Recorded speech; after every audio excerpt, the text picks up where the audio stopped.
Broadcasting live from two separate beds, this is Pop Culture Reference, your one-stop reference for all things pop culture. I'm one of your hosts, Seamus Connolly. And it's me. It's not Garrett. It's me. It's Ricardo. Hello. Garrett's not here today. Yeah, Garrett's not here today, but you have us two fine gentlemen to walk you through a whole bunch of news, and it's gonna get pretty wacky. Yeah, we're going without a safety net here. We're gonna see what happens. And before we get into our main segment, which is the first two episodes of WandaVision, we're gonna jump into some news like usual. What's up first? Well, first we're going back to what we started talking about last week, and we're going to touch again on Ray Fisher as he continues to battle against DC. Which, more power to him. I'm behind him all the way. Even though I do like some of the DC movies, it doesn't excuse the terrible things that Ray Fisher has accused him of doing. Yeah, absolutely. I mean, the whole point of that this is still continuing is that he's not being, respected. He's not being taken seriously as somebody who, at the hands of what should be one of the biggest, franchises out there right now, he's standing strong. He's not backing down when just last week, we were told, or he was told that, the investigation's over, give it up, it doesn't matter anymore. But he's not backing down here, and he released a very lengthy and well-written statement. Yeah, Garrett's not here to express his opinion, but I agree with him wholeheartedly. Ray Fisher has really maintained his professionalism throughout this whole thing, despite going toe-to-toe with this big company. He still, comes at it from a place of respect. His statement, like you said, that he put out it's still very professional. Yeah, we're going to link that statement on our social media. So if you want to read the full thing, we're not going to read the whole thing here because it is, like we said, quite long, but it is very well written, and it definitely does show what he's thinking and feeling right now in the midst of all this. So we'll link that in our social media. In some lighter comic book news, we got some Marvel stuff coming up. Yeah, it's a bit of a polarizing property at this point, but news that Deadpool 3 will be officially in the MCU and that it will be rated R. That news has finally come out. I mean, after the ending of Deadpool 2, we've got time travel, dimension jumping, whatever you want to call it. So I feel like I saw this coming, and I'm glad they're finally pulling the trigger, since I like Deadpool. I don't know. Do you like Deadpool, Ricardo? Yeah, I enjoyed the first two movies. I've read a Deadpool comic here and there. Yeah, he's funny. I think Ryan Reynolds does a good job. I know that role is meant for him. In the comics, they describe him as a Ryan Reynolds type, but I think the second one was better than the first one. So if it's an exponential rise in quality here, and they're gonna have a lot of fun stuff to play with in the MCU now, so I'm sure it'll be a good time. I'm sure they're gonna have a play on the time travel they did in Endgame a lot, where he's gonna be showing up in those flashbacks. He's gonna jump off the cliff instead of Black Widow. Oh, haha. But having it this is the first R-rated MCU movie, correct? Yeah, that's pretty exciting. I think the first Deadpool movie was the one that broke the first R-rated Marvel movie in general, even though it wasn't in the MCU. It was the highest grossing R-rated movie of all time. That cannot possibly be true. Is that real? I don't know if it is anymore, but when it came out, it was the number one most high grossing R-rated movie of all time. That's I mean, it makes sense. That movie was hyped up so much. It was that whole Valentine's Day release thing. I saw it on opening day, on Valentine's Day, with my buddy. And it was a packed theater. I was sitting next to two full families of 5 generations each, infants to grandparents, just sitting all together. Oh no. I don't know. I'm excited for it. They're gonna have fun. They're doing it's the weird time for the MCU right now. We got multiverses, we got TV shows. It's time to experiment, and there's no bigger experiment than like putting in the most fourth wall breaking psycho that they have their hands on. Well, speaking of the MCU, there's more. There's more Marvel stuff. Yeah. Chris Evans has been tapped to return as Captain America in the MCU, which, what the hell? Unless they're gonna. I feel like that might sully that great ending for him and the transition over to Anthony Mackie as the new captain. If they're gonna try, unless it's like all flashback, which. Well, it's not like he's dead. He's just old. What do you think they're gonna make a geriatric Captain America show or something like Cap in the nursing home? Well, I don't know if they're gonna give him a full show, but like have him pop up every so often in the MCU. Just it's old Chris Evans. Oh, what if that's like the new Stan Lee thing? Like old Cap gets a cameo now instead? Is that disrespectful? Has it been enough time? Oh my God! What if that's what they do? Old Captain America with Stan Lee the whole time. He ages into Stan Lee. Which that's like a fun theory that people were throwing around when Endgame came out, which I think is very funny. And enough time has gone, I think, that they can start using that idea. They already kind of touched on that he was a watcher, right? Or he was an informant for the Watchers. Yeah, that was always my favorite Stan Lee fan theory. And they kind of confirm that in Guardians 2. Guardians 2, that's right. And he's like, I got more stories for you. I'm Stan Lee. I don't know. They could just transition that role to Cap if they're not going to make it like legitimately him. I don't know. This is all speculation. We don't know what Chris Evans is returning as Cap to do, but It's not even officially confirmed. It's more just like kind of rumors. Like maybe they're talking about it. There's nothing like official.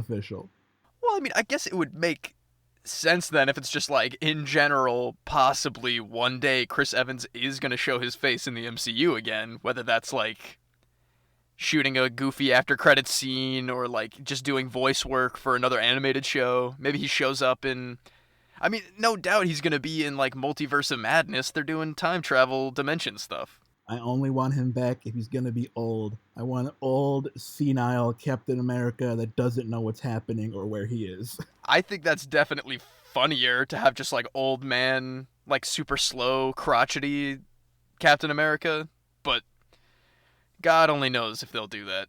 In our final bit of Marvel news, we're going over to the Disney Plus series for Moon Knight.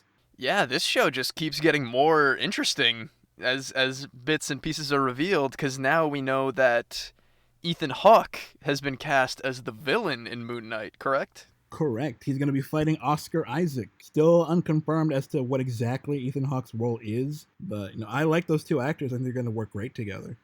Yeah, I mean, it's definitely some high, like some big casting here for a show that I think last week Diego was speculating that it was originally maybe going to be part of the Netflix Marvel hero team up, and now that it's all Disney Plusified, we're getting some major hitters in there.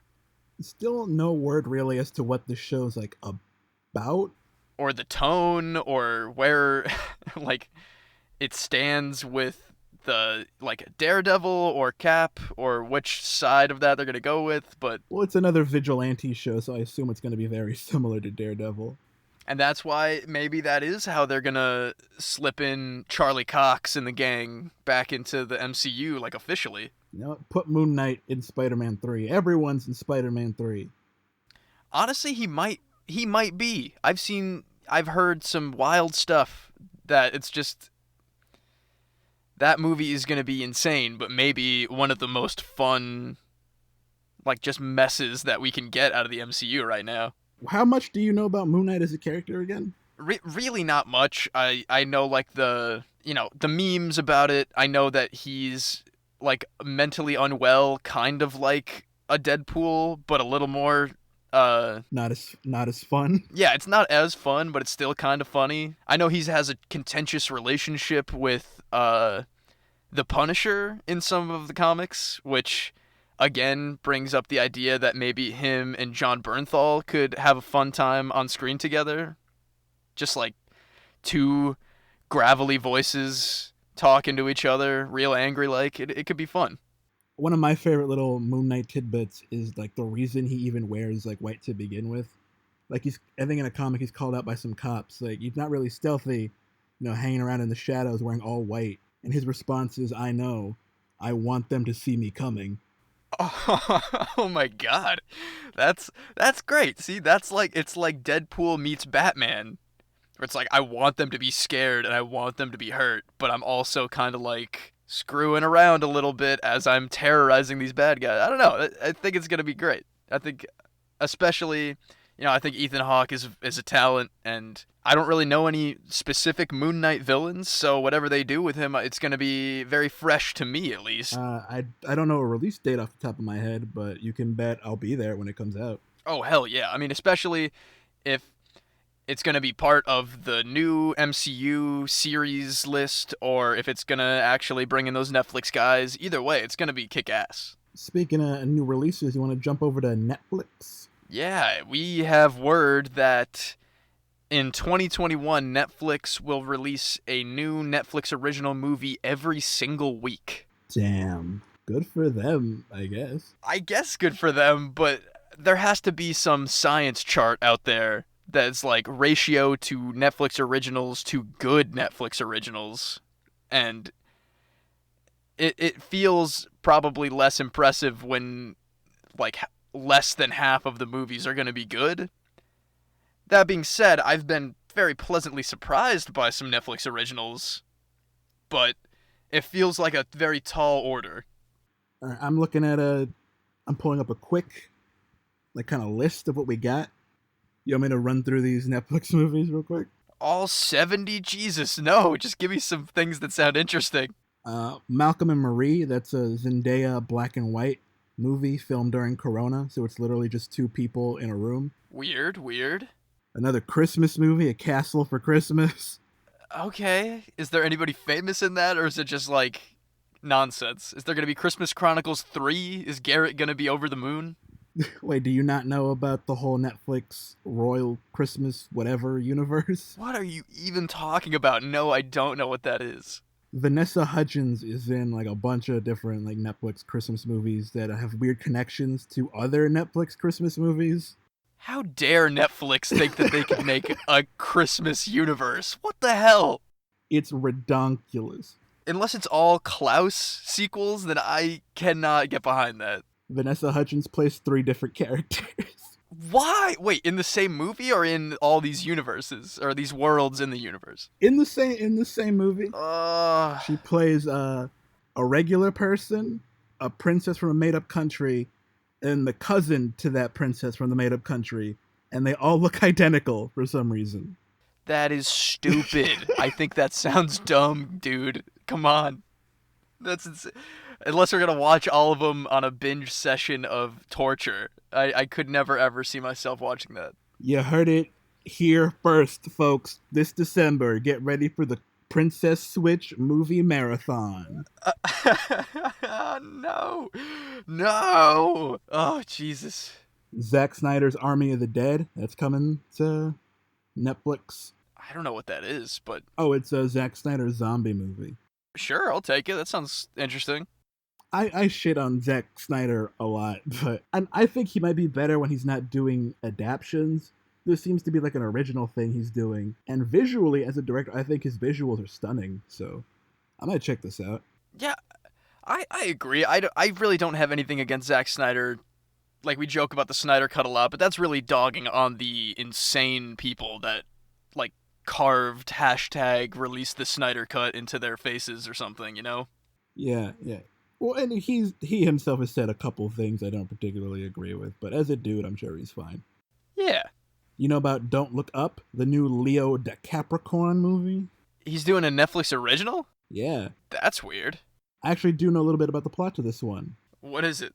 He plays like this scientist, and like he sees, oh, there's an asteroid coming straight for the Earth. I gotta tell people, and nobody believes him.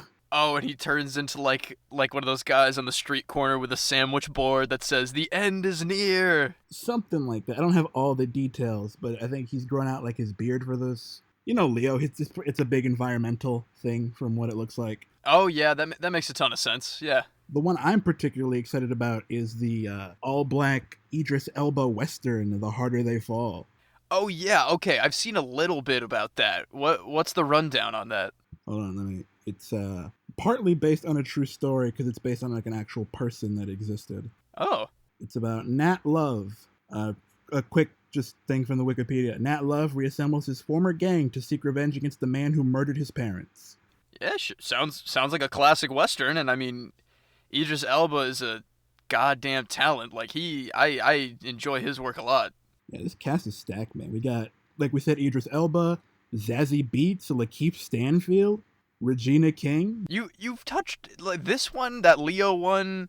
There's a couple on this list that seem a little above a Netflix original, but I don't know. Maybe they're really shelling out the big bucks this year to get people on their good stuff. We also have Lin-Manuel Miranda's directorial debut for the musical Tick, Tick, Boom. Is it about a bomb? I think it's about poetry? Hold on, give me a second. Well, I mean, Lin-Manuel Miranda's just very talented in general. An aspiring theater composer endures a midlife crisis as he approaches 30 and does not feel close to his dream. Sounds like Soul. Starring Andrew Garfield. Oh, no kidding. I like Andrew Garfield. You know who else is in this movie? Who? Vanessa Hudgens, baby. What? What? Where's Adam Sandler in the cast list? It's just all of them. Oh, it's confirmed. There's going to be a Princess Switch 3. Oh my god. All right, get out of here. Get out of these garbage movies. Okay, you want to... We got to move on. Fine, we'll move on. Some of those did sound very interesting, though. All right, more Netflix news, actually. We're not out of the woods yet. It seems that Keven Hart has gotten the Adam Sandler deal at Netflix. He might have a residency of movies coming in. But you know what? That's probably where they belong. I mean, the kinds of movies that Keven Hart was making prior to this deal seemed, akin to a later career Sandler of just like big comedies with wacky, he did it with The Rock. He did it with Batista. Am I thinking of the right movie? I might not be. Are you thinking of Stuber? I might be. That's with Kumail, right? Yeah. Yeah, I'm definitely thinking of that. He did it with The Rock. He did it with The Rock again. He did it with The Rock a third time. Did he really? It's usually The Rock. Yeah, God.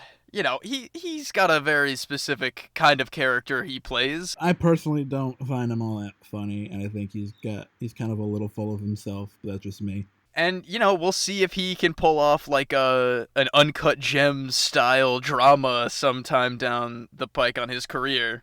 That he can like turn it around like Sandler did, but watch, all his Netflix originals are going to be like hardcore dramas. all directed by the Safdie brothers, no exception. I don't know, we'll see. I'm sure it's going to be a ton of like everything that Adam Sandler was making for Netflix, just in a different flavor of weird comedy. Maybe they'll cross over. Maybe there'll be a Keven Hart and Adam Sandler Netflix original. Oh, Lord. God, just the death of streaming. Who knows? Who knows? But I like we said, we're not huge fans. If he can maybe pull through with his Netflix stuff, maybe it'll change our minds. What else we got? For Amazon Studios, we have Nicole Kidman and Javier Bardem starring in an Aaron Sorkin-directed Lucille Ball movie, which is just kind of an insane thing to say, because that sounds very interesting. I'm honestly kind of hyped. Yeah? You're all about this one? Yeah, man. Lucille Ball is a goddamn legend. Aaron Sorkin knows how to make a movie. His dialogue, especially, is just impeccable. Yeah, I mean, who doesn't like the idea of a Lucille Ball, I Love Lucy, like she's so... Excuse me, I was about to curse on the pod. She's so funny. It's insane. And Seamus. Garrett's not here. Garrett's gonna listen to this. You don't know that? Fuck you, Garrett Strother. This is all staying in. Oh god, this'll be the extra bonus mini-sode where we're just like, Garrett and his goddamn glasses, that son of a bitch. I love it. That was your go-to phrase. Oh god. You got any thoughts on this particular movie? I love Javier Bardem in any role, so I think having him presumably as Ricky Ricardo. Yeah, which I think is a little weird because he's like a big, kind of imposing man. That's very true. Javier Bardem is not, he's not small. I can't imagine him saying, "Lucy, you've got some splaining to do."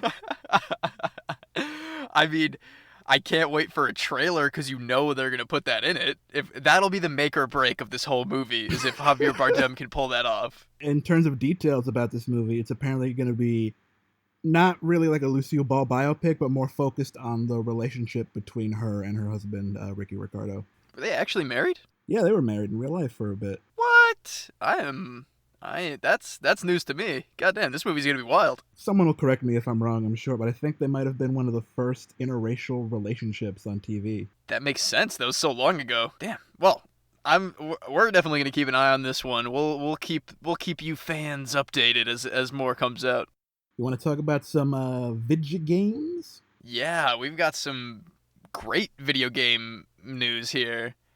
Starting off with, we talked about this when it was announced earlier this year, or last year, excuse me. The Scott Pilgrim versus the World, the game, has been released, and I could not be more excited for it. It's so goddamn good. Oh, Jesus. Scott Pilgrim back from the dead. You want to give a quick rundown for anyone that doesn't know the history behind this particular release? Yeah, I think we touched on it a little bit back when we might have even talked about this like way earlier in the show because this game is incredible, but it was released right around the same time. I think it was released right before the movie came out, but both the game and the movie came out before the book series had finished. So Brian Lee O'Malley, the author of the books, kind of gave them, both the game studio and the movie studio, he gave them kind of just like, do what you think would be narratively satisfying. And we kind of got a little different flavors of everything that Scott Pilgrim could have ended up like. And this version of the story itself is fantastic. The music of this game, I want to say their name right, Anamanaguchi, I think is the group that made the music. Absolutely incredible.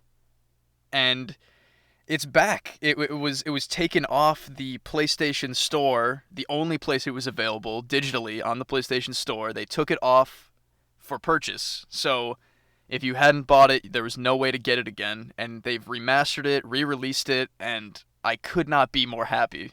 I have never played this game, but I'm really excited to dive into it. Scott Pilgrim, one of my favorite Edgar Wright movies. Oh, yeah, totally. And it's, like I said, it's still very original feeling since there's so much artistic license in creating a game like this where there's not really an ending to the story that you're basing it on. And, you punch bad guys and they turn into change. That's how you get points. It's great. There's so many awesome action sequences, a lot of stuff that you don't really get from the movie since they draw a lot more from the comics as well. And we're gonna play this together, my friend. Me, you, and Garrett. We're gonna hop on there and kick some ass. Some classic arcade brawler action. Yeah, like Street Fighter style, not Street Fighter, like Streets of Rage style, man. It's so good. And next on the video game news, we got a little surprise this last week. We have been given the gift of LucasFilm Games, the new publisher that is going to be taking over all of the Lucasfilm IPs in creating video games going forward. And that means the license is no longer with EA, right? Yes, EA Electronic Arts has had exclusive rights to the Star Wars IP for video games for a long time. I don't remember the actual how many years they've had it, but they've had it for a long time. They've put out some really good stuff like Jedi Fallen Order, and they really turned Battlefront 2 around. I mean, that's more on DICE's end, but uh, they've been criticized a lot for their handling of Star Wars as a property in video games because they would often kind of muddy it down with loot boxes and incomplete games like we saw a lot with Battlefront and Battlefront 2. But now it's spreading the wealth. There's going to be new games from different studios, different styles. It's going to have a lot more variety than we're used to since we've been with EA for so long. And one of the first bits of news actually was of a Star Wars game. It's being developed by Ubisoft, I believe. And it's going to be a third-person open-world Star Wars game, and that's all the information we got. Well, shit, that's all you had to say. Right? Dude, everyone's like really hyped. If it's just like a Star Wars RPG where you can just choose what you want to be like, really make it open-ended. Do you want to be a Jedi? Nah, I want to be a swashbuckling, smuggler like Han Solo, or I want to be a starfighter pilot. A Sith. A Sith, yeah. Like, have it be more Knights of the Old Republic oriented and have it like you can really choose what path you want to go down. I think that could be insane. It could be so successful. I want to be an Ewok. Yeah, screw it. Make it super specific. Things like an Ewok. I want to be a Sith Ewok. I want to be a Jar Jar Binks Sith Lord like it was supposed to be and just wreak havoc through the galaxy as a Gungan. It'd be great. Speaking of Lucasfilm, it doesn't end there. There's more Lucasfilm game news. This one's very interesting because there's a little bit of a twist on it per se. We've got word of an Indiana Jones game in development, which, my God, it's been a long time. It's actually been, I think, over 10 years since a non-Lego Indiana Jones game has come out. But Seamus have already played Uncharted. Oh, that's the thing. How are they going to make it distinct from Uncharted and the resurgence of the Tomb Raider? Are they going to focus more on the archaeology side of things? Are they going to do it more... Could you imagine if this game came out not like and it's just like, oh, I found this ancient vase. I meant more of taking the Uncharted collectible thing to another level where there's more detective work or something involved with finding it. But they could... Nah, that's the whole game. You do actual real-time archaeology. It's called Dr. Jones. It's not even called Indiana Jones. Oh, God. I'd play the hell out of that either way, man. That sounds fun. Just have him mumbling to himself about Nazis, this is better than pushing that guy into a plane propeller, just dusting off a statue with a paintbrush. It's several hours of actual archaeology stuff, but then at the halfway point, the artifact you pick up is this ancient magical thing, and the game just becomes completely different. Yeah, it's like archaeology simulator till 3/4 of the way in, and then Nazis show up and try to kill you for something, and you gotta go into it. Oh, God. I mean, regardless of what it is, I'm gonna be excited. God knows if they're gonna do it it's gonna be a version of Indiana Jones, or if they're gonna try to coerce old Harrison out of his cave to do some voice work, but I could not imagine he would be bothered. I hope they do, because if they did get Harrison Ford to come into a voice recording booth, it's going to be the most flat, just monotone, and not give a shit performance in a video game. Oh, God.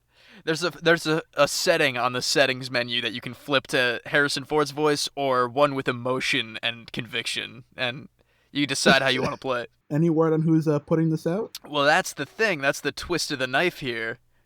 I believe it's a Bethesda-led game, which, as we know, Microsoft has recently bought Bethesda as a partner to make video games. They're the developers of the Elder Scrolls series and the Fallout games. More recently, they did Doom Eternal and the Wolfenstein games, which, interestingly, are all first-person properties, but they're taking the helm on this one, which is a little scary as me, you, and Garrett are all PlayStation guys. If this turns out to be an Xbox exclusive, it could maybe be an answer to like was Jedi Fallen Order exclusive to PlayStation? I don't think so, right? No, I don't think so either. Well, damn, maybe this will just be like the first strike in this Lucasfilm Games exclusivity thing here. If it's Xbox only, they'll really boost up the new Xbox and a lot of what they're going for, but I'm praying that it's cross-play so we can all enjoy it. I'm really curious as to what the story is going to be. Is it going to be like after Crystal Skull? Is it going to be canon at all? Is it more like a self-contained thing? Well, I'm not even sure if the older games are considered in any form of canon. I think the last one was called The Staff of Kings, and I never finished it. It was like on the PSP and PS2, maybe? It might have been the PSP and the Nintendo DS, I think. Maybe the Wii, too. It was a weird game. I think people liked it, but it was like, yeah, just like a random prime indie adventure where he's not like old yet or anything, but he's not really with Marion or, anything like that. So I don't know. It could be. You know what they got to do, right? LaBouffe. I was going to say they got to bring in Shia. Woo! That's the real rub. It's like the intro you play is Indiana Jones, and then after the tutorial, Mutt Williams puts on the hat, and you play as him for the rest of the game in a leather jacket. People would be so mad. If they are gonna make a lot of fun jokes about Crystal Skull, I'm totally there for it because I like that movie. I mean, I know it's like insane and kind of shitty, but excuse me, I know it's insane and kind of crappy, but I still like it. Come on. I'm leaving both versions in. I'm gonna sound like a fool. How dare you? Oh, Christ. All right. Well, I think that's all we've got for news today. Yeah, that covers us on news, and now we get to ease on into our main segment, WandaVision. Heavenly shades of night are falling. It's twilight time. Wanda and Vision, aren't we a five-pair? This is our home now. I want us to fit in. Oh, this is gonna be a gas! Where did you two move from? How long have you been married? And why don't you have children this yet? week we are talking about episode 1 and episode 2 of the new Disney Plus, I was about to say Netflix original because we've been talking about Netflix so much. The new Disney Plus original WandaVision. This is big. This is the first Marvel we've gotten since Last year. Yeah, what was it? Spider-Man 2? Yeah, Far From Home I think was the last like MCU thing that came out. Wow, that's time doesn't fly because god damn, I've been waiting for some good Marvel. Black Widow has been dragged along the release schedule for so long, I barely care anymore. But this is like, I knew they were marketing it on this is gonna be weird, and that's all I wanted, and that's, we're getting that so far. Yeah, I'm with you, man. I think, weirdly enough, this like year-long break is probably the best thing that could happen for Marvel. Because this happened like right after Endgame, so everyone was like coming down off the hype, and having like another like Marvel thing come immediately after that, I think it would have, really kind of saturated people on like Marvel and stuff. But this year-long break, I think people are really hyped up to jump back into the MCU. Yeah, and that's like how mega franchises like Marvel and Star Wars should be. That's how they should be operating regularly. We've talked at length about is it Bob Iger's strategy of like, if it makes money, make it 1,000,000 times and release it all at once. And we've kind of saw that with Star Wars in the height of the sequel trilogy, where they were releasing spin-off movies and canon movies like in the same year and really trying to like make as much as possible. We saw Spider-Man Far From Home get released like a couple months after Endgame, right? I mean, it was a lot. So you're not wrong when you say this is a nice cool down. We're all like hungry for it again. We know it's gonna be weird, and I for one, as like somebody who was a little skeptical of how these shows were going to go when they were first announced like years ago or a year ago, I think this is a great jumping off point. I think it's super cool and interesting the way they've been doing it in these first 2 episodes, and I'm a little, I like the weekly release. I'm a little sad I can't binge this, It seems like so much fun. Yeah, from the tone of these two, it definitely feels like this was originally meant to be like a binging show. Yeah, I think you're not wrong on that. They really do give little teases, not like famous after credits scene teases, which I was a little sad to see not in the credits, but I assume that's going to be a season finale deal. But they're sprinkling in these questions that are not being answered that I want answered right away. Like, it's weird stuff that I might not care about as much next week. I'm sure I'll fall right back into it when the new episode comes out, but I don't know. I think you're right that it feels like they looked at The Mandalorian and they said, this was so successful. We stretched it out over a long period of time. We got more subscribers because people couldn't binge it all at once right away. And they're probably going to do that for everything now. It's weird we've done a whole 180 we've just gone back to regular weekly broadcast television. Yeah, wasn't the original appeal of when digital Netflix first came out, it was like, don't have to wait. You don't even have to wait the few days for the mail to come. You can just watch it all at once. And everyone was like, yes, the future. Now it's just like you said, right back to broadcast scheduling. Every Friday, same time, same place. Time really is cyclical. And I don't want to get into spoilers too much, but that seems to be maybe a little bit of a theme of WandaVision. With all this, you want to jump into episode 1? I mean, yeah, I think we should just full spoilers. I enjoyed it. I think it's very interesting. There's not much else to say besides getting into the weird details of it. So here we go, spoilers. All right, episode 1. We got the big I Love Lucy parody episode. Yeah, it was like I Love Lucy plus Dick Van Dyke Show, which is that's both comedy gold. It's all black and white. It's in a square aspect ratio, which I appreciated. Yeah, that was a nice touch. Even down to the writing, it's got the same corny 1950s jokes about my husband and yeah, dude. Oh yeah. It's the first episode is Vision's new boss coming to dinner, and it's a big deal, which that doesn't matter after 1960. You don't invite your boss and wife over for dinner, right? I've never invited my McDonald's manager to my home. I can't speak on that. Yeah, that's not really a thing anymore, but is so recognizable as that old, damn, we need to create a problem this week, but we can't make it a real problem because this is supposed to be a fun family show, so... Yeah, they nailed down the sitcom stuff, and even, correct me if I'm wrong, isn't the boss's wife the mom from that 70s show? Yeah, that's Kitty, Kitty from that 70s show, whose name, gosh darn it, I can't remember, but she's in everything. She's been in so many sitcoms, and obviously she felt right at home in there because that's what she's famous for.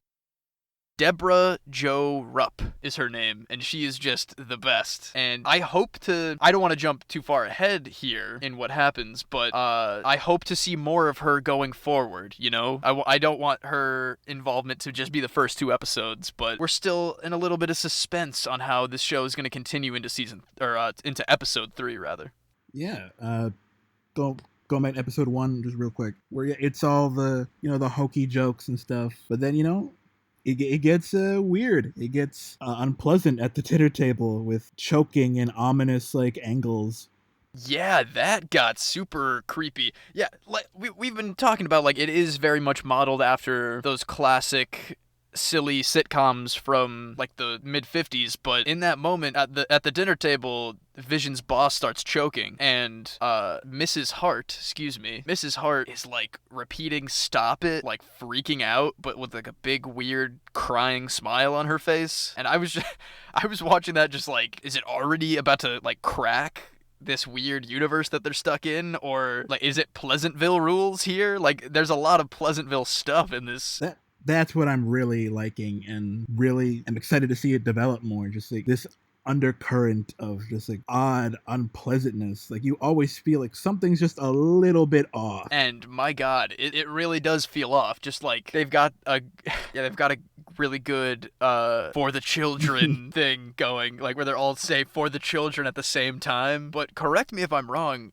Have there been any children on screen yet? Like, even at that magic show for the children, were there children? No, I don't think there were. Creepy. It's all I'm saying. It's all I'm saying. The first episode was really good to set up, like, part of all this creepy stuff is that they can't remember how they got there or when they got married or why they're there at all. And it's kind of, it feels less of like, it feels mostly like they're trapped somewhere and somebody's holding them there. We keep getting this creepy message on radios that's like, who is holding you there, Wanda? Where are you?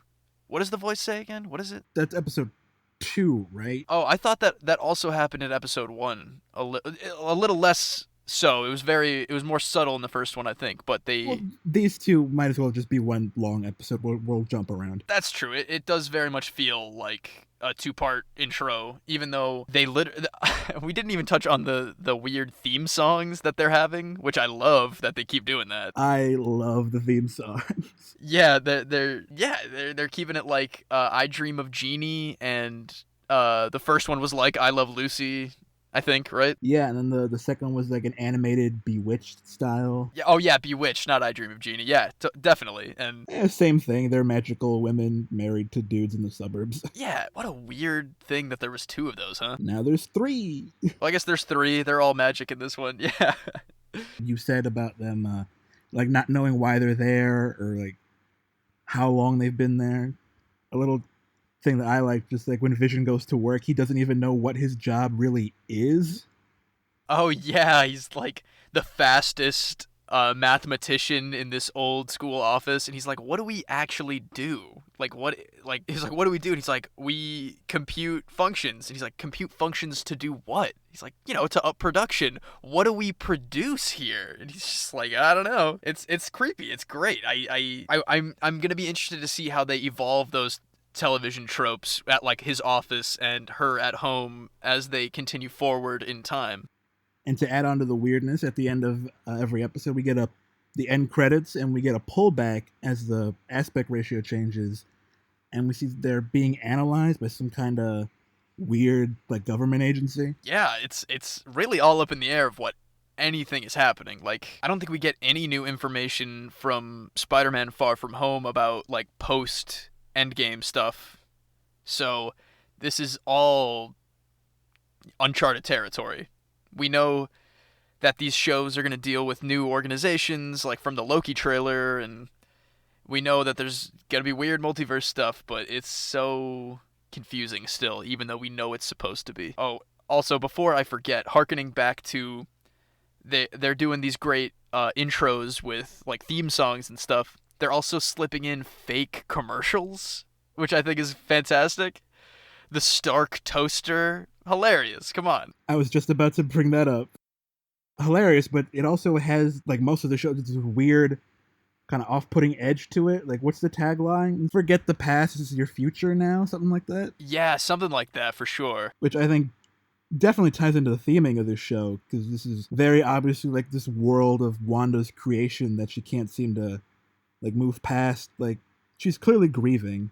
Yeah, like, and I had to kind of remind myself about that. Like, Vision is dead. Like, he didn't come back in Endgame. He died in Infinity War, not from a snap, and he was killed, right? Am I misremembering that? No, I think you're right. He's straight up dead. And like, yeah, how this is even happening, if this is her like manifesting him back into reality through this weird universe, or this is like literally her grieving process and like she's gonna snap out of it eventually and still not have Vision with her, but it's weird. And I think that even ties into the whole old school sitcom stuff where like it all feeds into like she's living in the past and she can't really move forward with her life. Oh, but as we see as a little bit of the second episode peeking in here, that she is moving forward in time, albeit very slowly. Yeah, we get a little bit of an update. We get color. Yeah, the color is added. She is pregnant suddenly, like very pregnant, very suddenly. Yeah, like she turns around and in the next shot just full on like baby bump. Yeah, for real. We might be getting a little ahead of ourselves here. There's a great communism joke in the second episode that made me laugh out loud, where he accuses his buddy of being a communist, and I thought Vision was about to have this man killed, and I laughed really hard. But then everybody gets in on it. I was surprised about how funny Paul Bettany is in this. Right? He's so funny. He's kind of robotic. Like, that's his whole thing as Vision in the other movies, but he's legitimately killing it in these episodes. Yeah, man. His magic act where he's like his version of drunk, hysterical. Yeah, the gum getting stuck in his stomach turns him drunk. It's a very weird thing to go about it, but I feel like that's like an old I Love Lucy thing. It's like, uh-oh, someone's getting accidentally wasted right now and it has to act normal. Or is that just that one very famous episode of I Love Lucy that I'm thinking of? I think that's just like a sitcom thing. It happens. You know, it's comedy. Yeah, sure. And it is goddamn funny. It's very good. We didn't touch on one of the most interesting and mysterious bits of this is the neighbor played by the absolutely amazing Catherine Hahn. Agnes? Is that her name? There we go. That's what I was trying to remember her name. She knows something, man. She knows something that she's not telling, and I don't trust her ass, even though she's great so far. She's making a lot of my husband jokes that were getting me. And notice, we never see her husband. He doesn't show up once. That's what I'm saying. She was alone at that picnic. She was sitting with Kitty from that 70s show. Her husband was not there. And there were no kids, I think. I might have to go rewatch that part and see if there were kids running around in the background, but I think it was just all adults sitting in a park. Going back to the commercials for a second, we didn't talk about, there's the Stark toaster, and then there's the Strucker wristwatch. Oh yes, the Hydra brand watch, which, very strange. Another, and I'm just only realizing it now because I'm a big dum-dum, another very time-oriented product for these commercials. Yeah, and that's Strucker as in Baron von Strucker, the Nazi Hydra scientist. They experimented on them in Ultron. Yeah, he got stuck in the computer there, and... That's a different guy. There's a lot of Nazis. It's hard to keep track. Oh, wait, there's a different Nazi scientist guy in Ultron? Yeah, he was right at the beginning. Like it wasn't super important. He had like a monocle and stuff. You're thinking of Anton Zola. Oh. I'm tripping. My bad. Well, I still got the reference enough to be like, oh, they Hydra. I get it, sure. Zola. Yeah, I like that guy. But, you know, it's another time reminder. It's another little Easter egg. Going forward, I hope they keep it up. I mean, it seems like they're going to have at least one episode with a theme song. And that's some of the best stuff in there to, like, keep us, you know, engaged in how fast they're moving forward. As it seems, it's probably going to be every episode or two there's going to be some kind of time jump, and they're going to, you know, keep it updated with that. The helicopter, we didn't mention that. One of the little bits of color that we see. Oh, yeah. We get a little Pleasantville action, like we said. There's, like, a small cut on someone's hand that is red with blood, or there's a red helicopter that Wanda finds. And I'm not really sure what it's supposed to mean yet, considering we did get kind of like a full color reveal at the end of the second episode, but I think it's just a signal like something is wrong, like something is very wrong with the world they're in. With the helicopter, I remember they heard like a crash beforehand, and they had to, like, she went to go and like investigate it, and she found this little toy helicopter. And to me, I think that's definitely like some sort of government agency trying to get into her like bubble, is I think is what I'm just gonna call it. And there's anything, because even with the radio stuff, clearly someone is trying to get to her. Yeah, I think it's some Inception stuff, like you said. Like there's a break-in, but like Thomas Crown Affair style, like mind break-in. Yeah, the radio stuff is way more prominent in that second episode, like we said, and the quote is something like, who is keeping you there? Like, who is holding you there where you are? And, I don't know, that's pretty freaky. Like, what the hell does that even mean? Like, no, everybody else in this town is also hearing this signal. Like, this happens in front of another character, and the other character squeezes a glass so hard it shatters and cuts her, and then she does not bring it up. It's very weird.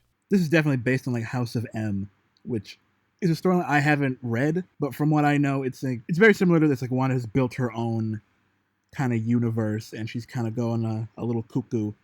Yeah, I wonder if they're gonna try to tie it into, any kind of Infinity Stone magic, or if it's gonna be strictly like she is so like traumatized by having to kill her husband and then watch him get resurrected to be murdered in front of her, if that is just like destroyed her mind. But I don't know. Those radio signals make it seem like she has been captured and is being experimented on, kind of like how she was originally. Wasn't she like her and her brother were kept by Hydra, Baron von Strucker. Yeah. So I don't know. We'll see how that goes. Plus her friend Geraldine, aka Monica Rambeau, the little girl from Captain Marvel. Oh, what? Is that the clipboard friend? Yeah. What? I didn't even recognize her. Holy crap. Like, I was doing a little reading on like some of the Easter eggs and stuff, and if this is correct, like she shows up around the same time that a helicopter does. So maybe she was on that helicopter on the mission to try to get Wanda out of her own head. But anyone that goes into her bubble sort of gets kind of assimilated into her weird sitcom world. Oh, yeah, and that's very interesting, because she was also like one of the only other people at that weird meeting that was like nice to her. So maybe you're right. Like they're trying to infiltrate to get her out of her own mind. But like you said, they're getting like turned into pieces of this greater world. That's interesting. What? Maybe if we see more like cameos from older, more obscure MCU characters, then we'll know that maybe it's something along those lines. Yeah, if I'm remembering correct, I think Randall Park and Kat Dennings are supposed to make the cameos in this. No kidding. This is a weird show, man. I'm loving this so far. Just even that weird little bit right there. Like the friend in Thor, right? That's who I'm thinking of? Yeah. That's wild. All right, hey, we'll see where it goes. Maybe it'll get, yeah, damn. Hell yeah, I think that's a good place to leave it off. They've hooked us. I think it's safe to say. I know it's going to lead right into Multiverse of Madness, is what I've heard. I know the end of this show is the exact start of Falcon and the Winter Soldier, which is going to be kick-ass. This is the start of a new Marvel era of confusion and cool ideas. So I'm into it. Yeah, this was a cool tease for what's to come. I'm excited. Bring it on. Loosely related to the show, but I think I'd be remiss if I didn't bring this up a little bit. This show, I think, very clearly takes a lot from Tom King's like 12-issue Vision miniseries, which I cannot recommend enough. That thing is fantastic. Is this going to be your rec center, early rec center? Well, no, I just think I think people should know that it takes a little bit from that miniseries, because it has the same kind of tone where it's like a nice, like, kind of normal outward appearance, but there's always this undercurrent of dread throughout the whole thing. The Vision miniseries, the conceit is, Vision, he's feeling kind of detached from humanity. He wants to be normal. He wants to have a family. So he takes the brainwave patterns of a dead Scarlet Witch and puts them into a new robot wife, and he makes 2 robot kids, and they try to live a normal life, and boy, does it not go down that way. That sounds really messed up, and I like that a lot. That's very cool. Well, yeah, maybe we'll see more of that. What if this is all Vision's thing and not Wanda's thing? Wouldn't that be the biggest twist? We'll see. We'll see how much they pull from this run, so let us know if you start recognizing more stuff in the show from that run, so we know. Next, we've got our pop culture reference. This week's pop culture reference, in theme with our main segment, WandaVision, is the multi-camera sitcom. This is a format of a situational comedy television show that uses 3 distinct cameras on set to shoot different angles of the stage that they've set up. Usually this is done in front of a live studio audience, and these multi-cameras allow to shoot different setups of the set without having to build a full 4-wall set that it's true to life. Yeah, without having to like move the camera and set up for like different shots. Yeah, and it maximizes the space that's being used when you need a full side of a stage to hold an audience or the rest of the equipment and crew. Yeah, you've definitely seen these. If you've seen like a Frasier or a Fresh Prince of Bel Air, a Bing Bong Theory. Yeah, Friends, Seinfeld, all the big classic sitcoms are really multi-camera. Uh, until something like The Office kind of broke that with more of a documentary style, or something like 30 Rock that has its single camera. Yeah, and that's what most shows and sitcoms lean towards now is a single cam. A multicam show, they've mostly gone out of style. I think they pop up very rarely, and even then they're probably like buried on a streaming service that no one really watches. Yeah, so it's kind of a lost art as of now, but we see it as a major reference point for things like WandaVision that are using old television tropes to create a world that, maybe a little more advanced than something like I Love Lucy. I also think that's probably a big reason that I like this show as much as I do is that its intense love and focus of the details when it comes to sitcoms.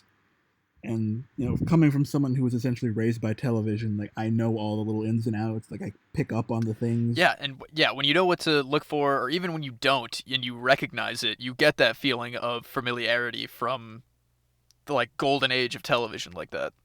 You got a favorite multicam sitcom? Well, it's with my favorite sitcom in general. Frasier is just like the pinnacle of comedy, even with multicam. Some people think it's a little lesser of a form because you can do a lot more cinematic practices with single cam, but Frasier is just perfect, so that's my pick. What about you? Oh, I'm right there with you, man. Frasier is about the only multicam show that has a laugh track that I can actually watch all the way through. You're not a Friends guy, huh? I can't say that I am. Never really got into it. I think Frasier is more suited to the multicam format because the way they're structured, every episode's kind of like a stage play. There's not really a whole lot of differing locations. Yeah, and that's, I feel like, a lot of the feelings that are invoked from any multicam is like, it's a lot more theatrical of a performance that you are supposed to give because, like I said, it is usually also given in front of a live audience. And I'm sorry, just before we leave Frasier entirely, I just want to talk about another Seattle-based franchise that is really near and dear to my heart. The 50 Shades of Grey trilogy takes place God damn. in Seattle, Washington, I think. And this is the most natural way I can integrate it in, but I was really looking for the Elliott Bay Towers when I was watching the incredible 50 Shades of Grey trilogy. And I don't think it's in there, but you bet your ass I was looking for Frasier references. You're an asshole. Hey, it's not our fault we lost the pop quiz. I guess it kind of is, but whatever.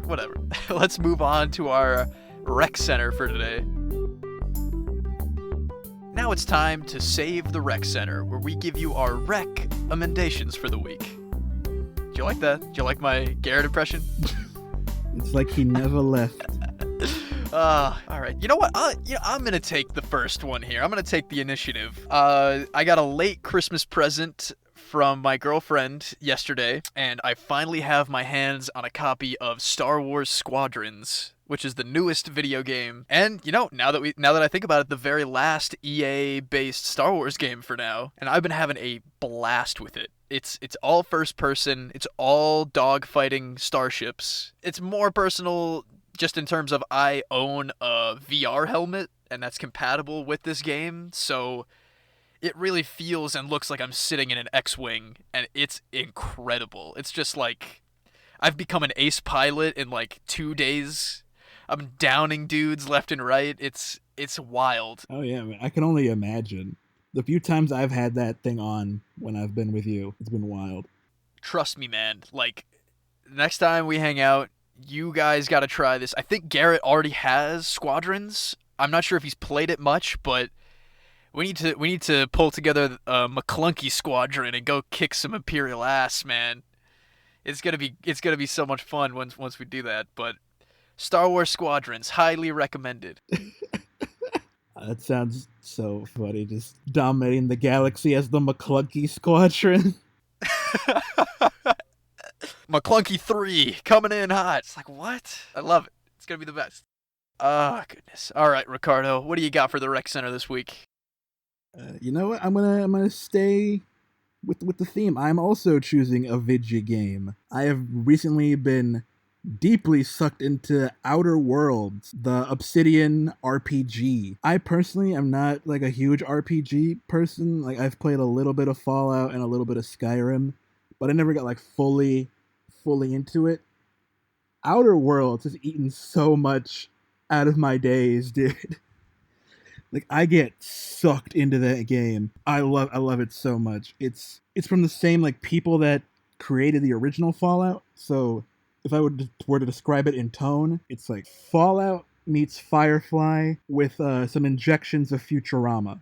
You just described the perfect property, man. That sounds incredible. I've been wanting to play Outer Worlds for a long time, and I was gonna wait until I got a PS5 because I've heard it's just, as well as being hilarious and a blast to play, it just looks wild because it's very like space western, lots of colors, lots of big set pieces, and like you said, Obsidian is like, they were, like you said, original Fallout. They did the Knights of the Old Republic games back in the day. They were like the heart of what Fallout and Elder Scrolls were.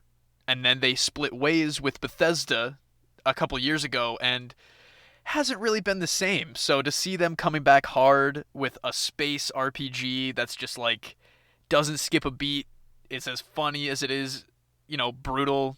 That's all I need in my life, Ricardo. Yeah, the writing is so good. Like all your dialogue options are hilarious. You got like really cool, interesting characters. There's a companion system where you get to pick up, I think, up to 5 companions that you get to switch out to see who joins you when you go out onto like different planets and stuff. But yeah, like you were saying, it's beautiful to look at. Just like the vivid colors of the environments you're walking around in. And the combat is, it's kind of your basic combat. The focus is more on your interactions with the different people and what you're doing. And also, this game does not shy away from how anti-capitalist it is.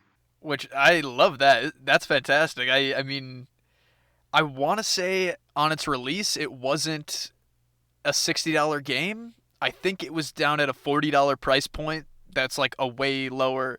Let me look that up real quick just so I'm not talking out of my ass. Really? Like this anti-capitalist theme, I guess, it's present throughout the whole thing. Every character you talk to, it's like ingrained in their head where they have to keep repeating these empty like corporate slogans. It's like, it's not the best choice, it's Spacer's choice, the only choice you need. Oh God, I was wrong, by the way. It did retail for full 60, but I think that is just so funny that that's like such a big major part of this in a universe that is infinite and is anything you want it to be. They were like, well, the real universe is going to be colonized by like Coca-Cola, so we got to make it like that. That's great. I'm gonna pick that up for sure. Yeah, it's the whole, like, the story of it is, corporations were tired of rules on Earth. So they were like, you know what doesn't have any rules? Space. What if we just all went to space? Oh, that's the horrific real life future that we are hurtling towards right now. So they corporatized space. They had a bunch of ships, like, packed with, like, people in these frozen pods, because it's, like, a really long journey to get all the way out to the outer rim. But there was a problem. One of the skip drives on one of the ships malfunctioned and it got lost out in space. And instead of like putting in any of the resources to go find these people, the big conglomerates figured, it's cheaper if we just kind of let them stay out there and forget about it. The odds aren't in our favor or theirs, so we're just gonna let it slide. And you play as one of the people on this lost ship. You get rescued by intergalactic outlaw Phineas Wells, who brings you out of cryo sleep, is that you're going to help me take down the board. That sounds fantastic. I love that plot where it's literally about dismantling the corporation of the universe, and I've seen some gameplay. It looks very much like the last Fallout that Obsidian worked on was Fallout New Vegas, and it feels very like that in a lot of ways, and that's my personal favorite. So I'm going to take this recommendation very personally, Ricardo. I'm going to go get some of that. It's wonderful. And if anyone out there listening, please check out Outer Worlds. It's such a fun, just fantastic game. 2 solid video game recommendations this week. Both very different. One of them is the most conglomerated Star Wars thing ever, and the other is just like almost indie feeling at this point, since Obsidian has been kind of on the down and out for a while, but this is the comeback. And they're both space games, weirdly enough. Oh yeah, first person space games. All right, well check it out if you got a PlayStation. I don't know if it's for Xbox, but whatever. If you got games, check it out. It's wonderful. So that's our show today. If you want to contact us, we are at PCR_podcast on Twitter and Instagram. If you want to shoot us an email, that's popculturereferencepod@gmail.com. And Garrett does this usually. I'm not as good at it. Listen to us on Spotify, Apple Podcasts. Drop us a review. If you're on YouTube, give us a like and a subscribe, and we will be back with more content next week. If you missed Garrett and he's your favorite part of the show, email us. Tell us about it. Give us your Garrett opinions. Yeah, let us know, because that's actually what I need right now. That's what Garrett needs. Give us your Garrett impressions. Videos only, please. You know what? I'm going to put this out there. Send us your Garrett impressions. Best one, I'm going to give him $5. He will Venmo you. That is no joke. That is not. I'm serious. Garrett is going to get weird videos like, what the hell? Like, I didn't ask for this. People are just dogging on me. Ugh. Oh, yeah. Don't send them to me. Send them directly to Garrett. If we hear about it through Garrett, then you win. Guaranteed. All right. Until next week. Adios, amigos. Bye-bye, everybody.